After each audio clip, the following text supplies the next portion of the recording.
അപ്പോസ്തല പ്രവർത്തനങ്ങൾ 7-ാം അധ്യായം 1 മുതൽ 60 വരെയുള്ള വാക്യങ്ങൾ. സ്തെഫാനോസിന്റെ പ്രസംഗം. പ്രധാന പുരോഹിതൻ ചോദിച്ചു, ഇതെല്ലാം സത്യമാണോ? അവൻ പ്രതികരിച്ചു, സഹോദരന്മാരെ പിതാക്കന്മാരെ കേട്ടുകൊള്ളും. നമ്മുടെ പിതാവായ അബ്രഹാം ഹരാനിൽ താമസിക്കുന്നതിന് മുൻപേ മെസൊപ്പൊട്ടാമിയയിലേക്ക് പോയപ്പോൾ മഹത്വത്തിന്റെ ദൈവം പ്രത്യക്ഷനായി. എന്നോട് പറഞ്ഞു, നിന്റെ നാട്ടിൽ നിന്ന് ബന്ധുക്കളിൽ നിന്ന് നീ പുറപ്പെട്ട് നീ കാണിച്ചു തരുന്ന ദേശത്തേക്ക് പോവുക. അവൻ കൽദയ ദേശത്ത് നിന്ന് പുറപ്പെട്ട് ഹരാനിൽ താമസമാക്കി. പിതാവിന്റെ മരണത്തിന് ശേഷം അവിടെ നിന്ന്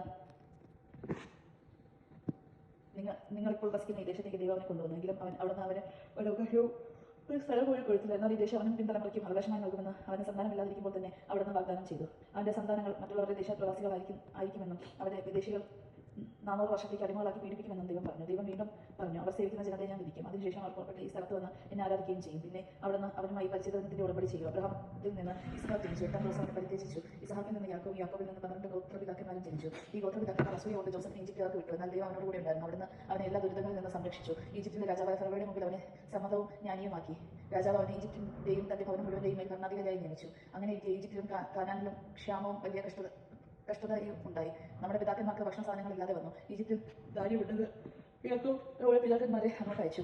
അവർ 2-ാം പ്രാവശ്യം ചെന്നപ്പോൾ ജോസഫ് സഹോദരന്മാർക്ക് തന്നെ വെളിപ്പെടുത്തി. ജോസഫിന്റെ കുടുംബത്തെക്കുറിച്ച് ഫറവോയും മനസ്സിലാക്കി. ജോസഫ് ആളയച്ച് പിതാവായ യാക്കോബിനെയും അവന്റെ എല്ലാ ബന്ധുക്കളെയും വരുത്തി. അവർ 75 പേരുണ്ടായിരുന്നു. യാക്കോബ് ഈജിപ്തിലേക്ക് പോയി. അവൻ നമ്മുടെ പിതാക്കന്മാരിൽ മരിച്ചു. അവരെ ഷെക്കീമിലേക്ക് കൊണ്ടുവന്ന് കല്ലറിയാൻ സംസ്കരിച്ചു.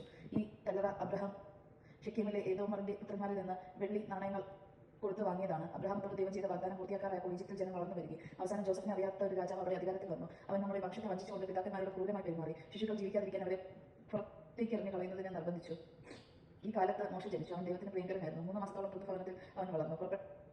പുറത്ത് എറിയപ്പെട്ട അവനെ ഫറവോയുടെ പുത്രിയെടുത്ത് സ്വന്തം മകനായി വളർത്തി. ഈജിപ്തുകാരുടെ എല്ലാ വിജ്ഞാനവും മോശം നേടി. വാക്കിലും പ്രവൃത്തിയിലും അവൻ കരുത്തനായിരുന്നു. അവന് 40 വയസ്സ് തികഞ്ഞപ്പോൾ തന്റെ സഹോദരരായ ഇസ്രായേൽ മക്കളെ സന്ദർശിക്കാൻ അഭിലാഷിച്ചു. അവരിൽ ഒരാൾ ഉപദ്രവിക്കപ്പെടുന്നത് കണ്ട് അവൻ സഹായത്തിനെത്തി. ഈജിപ്തുകാരനെ അടിച്ചു വീഴ്ത്തി. ഉപദ്രവിക്കപ്പെട്ടവന് വേണ്ടി പ്രതികാരം ചെയ്യുകയും ചെയ്തു. ദൈവം അവരെ താൻ മുഖാന്തരം മോചിപ്പിച്ചുവെന്ന് സഹോദരർ മനസ്സിലാക്കാമെന്നാണ് അവൻ വിചാരിച്ചത്. എന്നാൽ അവർ അത് മനസ്സിലാക്കിയില്ല. അടുത്ത ദിവസം അവർ ശണ്ട കൂടിക്കൊണ്ടിരിക്കെ അവൻ അവരുടെ അടുത്തേക്ക് ചെല്ലാനിടയായി. അവരെ രഞ്ജിപ്പിക്കാമെന്ന് വിചാരിച്ച് അവൻ പറഞ്ഞു, നിങ്ങൾ സഹോദരന്മാരാണ്, എന്തിനെ പരസ്പരം ദ്രോഹിക്കുന്നു? അപ്പോൾ അയൽക്കാരനെ ഉപദ്രവിച്ചുകൊണ്ടിരുന്നവർ മോശയെ തട്ടിമാറ്റിക്കൊണ്ട് പറഞ്ഞു, ഞങ്ങളുടെ മേൽ അധികാരവും വിധികർത്താവുമായി നിന്നെ ആര് നിയമിച്ചു? ഇന്നലെ ഈജിപ്തുകാരനെ കൊന്നതുപോലെ എന്നെ കൊല്ലാനാണോ നിന്റെ ഭാവം? ഇത് കേട്ട് മോശ മിദ്യാനിലേക്ക് ഓടിപ്പോയി. അവന്റെ പരദേശിയായി ജീവിച്ചു. അവിടെ വെച്ച് അവന് 2 പുത്രന്മാർ ജനിച്ചു.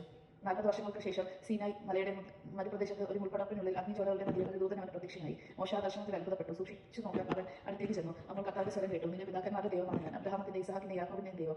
ഭയം വിഹ്വലനായ മോശ അങ്ങോട്ട് നോക്കാൻ ധൈര്യപ്പെട്ടില്ല. കർത്താവ് അവനോട് പറഞ്ഞു, നിന്റെ പാദരക്ഷകൾ അഴിച്ചു മാറ്റുക.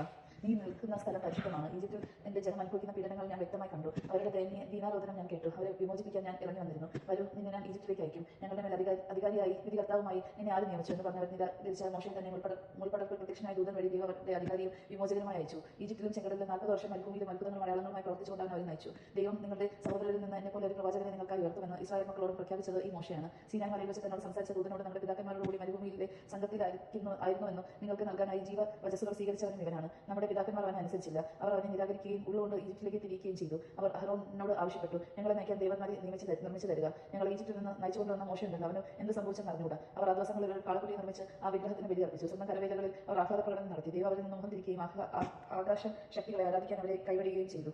പ്രവാചകന്മാരുടെ പുസ്തകത്തിൽ ഇപ്രകാരം രേഖപ്പെടുത്തിയിരിക്കുന്നു, ഇസ്രായേൽ ഭവനിൽ 40 വർഷം മരുഭൂമിയിൽ നിങ്ങൾ എനിക്ക് ബലിമൃഗങ്ങളെ നൽകുകയോ ബലിയർപ്പിക്കുകയോ ചെയ്തിട്ടുണ്ടോ? ആരാധനയ്ക്കായി നിങ്ങൾ നിർമ്മിച്ച ബിംബങ്ങളായ മോളോക്കിന്റെ കൂടാരവും റോഫ ദേവന്റെ നക്ഷത്രവും നിങ്ങൾ ചുമന്നുകൊണ്ട് നടന്നു. ബാബിലോണിലും അപ്പുറത്തേക്ക് നിങ്ങളെ ഞാൻ നാട് കടത്തും. മരുഭൂമിയിൽ നമ്മുടെ പിതാക്കന്മാർക്ക് ഒരു സാക്ഷ്യ കൂടാരം ഉണ്ടായിരുന്നു. മോശ കണ്ട മാതൃകയെ നിർമ്മിക്കണമെന്ന ദൈവം അവനോട് കൽപ്പിച്ചതനുസരിച്ച് തീർത്ത കൂടാരം. തങ്ങളുടെ മുൻപിൽ നിന്ന് ദൈവം ബഹിഷ്കരിച്ച വിജാതിയുടെ ഭൂമിയിലേക്ക് നമ്മുടെ പിതാക്കന്മാർ ജോഷയുമൊത്ത് പ്രവേശിച്ചപ്പോൾ അത് കൂടെ കൊണ്ടുപോകുന്നു. ദാവീദിന്റെ കാലം വരെ അതവിടെ ഉണ്ടായിരുന്നു. ദൈവം അവനിൽ പ്രസാദിച്ചു. യാക്കോബിന്റെ ദൈവത്തിനായി ഒരു ആലയം പണിയാൻ അവൻ അനുവാദനം അപേക്ഷിച്ചു. എങ്കിലും സോളമനാണ് അവിടത്തേക്ക് ആലയം പണിതത്. എന്നാൽ കരങ്ങളാൽ നിർമ്മിതമായ ഭവനങ്ങളിൽ അത്യുന്നതൻ വസിക്കുന്നില്ല. പ്രവാചകൻ ഇപ്രകാരം പറയുന്നു, സ്വർഗ്ഗം എന്റെ സിംഹാസനം, ഭൂമി എന്റെ പാദപീഠവും. കർത്താവ് അരുളി ചെയ്യുന്നു, ഏതുതരം ഭവനം നിങ്ങൾ എനിക്ക് വേണ്ടി നിർമ്മിക്കും? ഏതാണ് നിന്റെ വിശ്രമ സ്ഥലം? ഇവയെല്ലാം എന്റെ കരവേലകൾ തന്നെയല്ലേ? മക്കളനുഷ്ഠിക്കാരെ ഹൃദയത്തിലും പാതകളിലും അപരിചിതരെ നിങ്ങൾ എല്ലായ്പ്പോഴും പരിശുദ്ധാത്മാവിനോട് മല്ലിടുന്നു. നിങ്ങളുടെ പിതാക്കന്മാരെന്ന പോലെ തന്നെയാണ് നിങ്ങളും. ഏത് പ്രവാചകനുണ്ട് നിങ്ങളുടെ പിതാക്കന്മാർ പീഡിക്കപ്പെടാത്തതായി? നീതിമാനായവന്റെ ആഗമനം മുൻകൂട്ടി അറിയിച്ചവരെ അവർ കൊലപ്പെടുത്തി. നിങ്ങൾ അവനെ ഒറ്റക്കൊടുക്കുകയും വിധിക്കുകയും ചെയ്തു. നിങ്ങൾക്ക് ദേവദൂതന്മാരിലൂടെ നിയമം ലഭിച്ചു, എങ്കിലും നിങ്ങൾ അത് പാലിച്ചില്ല. സ്തെഫാനോസിനെ വധിക്കുന്നു. അവർക്ക് കേട്ടപ്പോൾ അവന്റെ നേരെ കോപാകൃതനായി പല്ലുകടിച്ചു. എന്നാൽ അവൻ പരിശുദ്ധാത്മാവിനാൽ നിറഞ്ഞ സ്വർഗ്ഗത്തിലേക്ക് നോക്കി ദൈവത്തിന്റെ മാത്രം ദർശിച്ചു. ദൈവത്തിന്റെ വലതുഭാഗത്ത് യേശു നിൽക്കുന്നത് കണ്ടു. അവൻ പറഞ്ഞു, ഇതാ സ്വർഗ്ഗം തുറന്നിരിക്കുന്നു, മനുഷ്യപുത്രൻ ദൈവത്തിന്റെ വലതുഭാഗത്ത് നിൽക്കുന്നത് ഞാൻ കാണുന്നു. അവൻ ഉച്ചത്തിൽ ആഘോഷിച്ചുകൊണ്ട് ചെവി പൊത്തുകയും അവന്റെ നേരെ ഒന്നാകെ പാനടിക്കുകയും ചെയ്തു. അവർ അവനെ നഗരത്തിന്റെ പുറത്താക്കി കല്ലെറിഞ്ഞു. സാക്ഷികൾ തങ്ങളുടെ വസ്ത്രങ്ങൾ സാവൂൾ എന്നൊരു യുവാവിന്റെ കാലത്തിൽ അഴിച്ചു വെച്ചു. അനന്തരം അവർ സ്തെഫാനോസിനെ കല്ലെറിഞ്ഞു. അപ്പോൾ അവൻ പ്രാർത്ഥിച്ചു, കർത്താവ് യേശുവിന്റെ ആത്മാവിനെ കൈക്കൊള്ളണമേ. അവൻ മുട്ടുകുത്തി വലിയ സ്ഥലത്തിൽ അപേക്ഷിച്ചു, കർത്താവ് ഈ പാപം അവരുടെ മേൽ ആരോപിക്കരുത്. ഇത് പറഞ്ഞവൻ മരണമെതിരെ പ്രാപിച്ചു. ദൈവം കേട്ടത് നമുക്ക് ദൈവത്തെ സ്തുതിക്കാം. ക്രിസ്ത്യാനിക്ക് സ്തുതി.